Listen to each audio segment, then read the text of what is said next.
দর্শকের টিকিট সেলের ছবি ভাইরাল, লোকে হাজার হাজার টাকা দিয়ে টিকিট কেটেছে আর উনি তার অনুগামীদের ফ্রিতে টিকিট দিচ্ছেন। আজকে যারা টিকিট কেটেছিল, যারা ক্ষোভ প্রকাশ করেছে, তাদের জেল হেফাজত হলো 22 তারিখ পর্যন্ত। আইনি সাহায্য দেব। যে দর্শকদের উপর গ্রেপ্তার করা হয়েছে, মিথ্যা মামলা হয়েছে, দেব। এবং আজকে একটি পিল হয়েছে, আরো দু একজন করেছেন, সেখানে আমরা চেষ্টা করব যে এই মামলার বিষয়েও কোর্ট হস্তক্ষেপ করুক, এটা এক নম্বর কথা। আর এই টিকিট বিলি আপনাদের কেউ ছবি তুলে দিয়ে দিয়েছে, এটা এদের প্র্যাকটিস। সব মাঠকে এরা নিয়ন্ত্রণ করে এবং কালোবাজারে টিকিট বিক্রি হয়। আইপিএল থেকে শুরু করে প্রত্যেকটা খেলাতেই এখানে তৃণমূলের নেতারা, মন্ত্রীরা, তারা এই কাজটা করে। এটা যদি ওই দিন যদি খেলা হবে, উল্টো খেলা না হতো, তাহলে এগুলো সামনে আসতো না। এটা ওদের অভ্যাসে পরিণত হয়েছে। না না, ওই তো পাড়ার কমিটি, যাদেরকে দিয়ে করেছে করবে না, মমতার পাড়ার কমিটি, শুধুমাত্র আয়োজক, ওর পাড়ার লোকরা, ওদের সঙ্গে চপ খায়, সিঙ্গাড়া খায়, ওদেরকে দিয়ে কমিটি করেছে।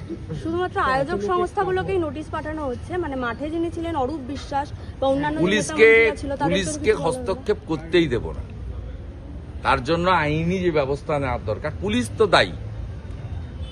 প্রথম দায়ী মমতা বন্দ্যোপাধ্যায়, মুখ্যমন্ত্রী। তিনি ভোটের আগে তার ক্ষয়িষ্ণু জনপ্রিয়তা, তলানিতে চলে যাওয়া মানুষের সমর্থন, এই চটকদারি ব্যবস্থার মধ্য দিয়ে শীতের দুপুরে কিছুটা হলেও ইয়াং জেনারেশন যারা চাকরি পাননি, তাদেরকে তিনি একটা চমক দিতে চেয়েছিলেন। এবং বাংলা ভাষা লিখতে পড়তে না জানা মেসির মতো নক্ষত্রকে দিয়ে আর্জেন্টিনা ভাষাতে বা ওনাকে বলিয়ে দিত খেলা হবে বলে।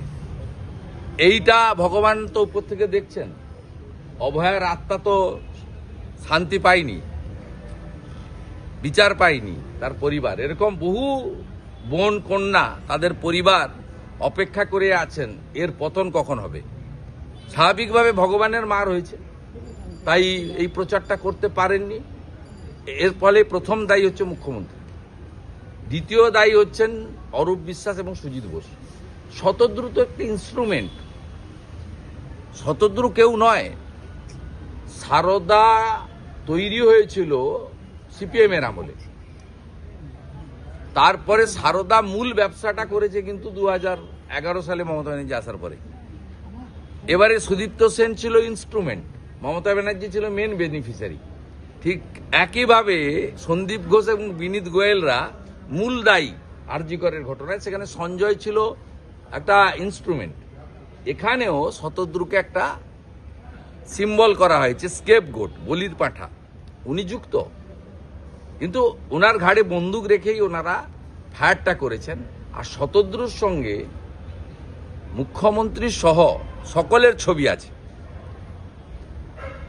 একাধিক ছবি আছে, একাধিক ইভেন্টে মুখ্যমন্ত্রী এবং অন্যান্য প্রভাবশালী মন্ত্রী ইনক্লুডিং সৌরভ গাঙ্গুলি একাধিক জায়গায় শতদ্রুর সঙ্গে ছবি আছে। আমার কাছে আছে, কত ছবি নেবেন আপনাদের স্বার্থে আমি একটা পোস্ট করে দিচ্ছি, আপনারা 9টার সময় আমার এক্সটা দেখে নেন, আমি পোস্ট করে দিচ্ছি। আমার কাছে গ্যালারি আছে, আপনাদের স্বার্থে, তাহলে পরিষ্কার হয়ে যাবে যে শতদ্রুর মতো একটা জীব, তিনি কি করে এত দম দেখিয়ে এসব করলেন এখানে কলকাতাতে, যেটা হায়দ্রাবাদে হলো না, মুম্বাইতে হলো না, দিল্লিতেও হচ্ছে না। তার মাথায় তো হাত ছিল।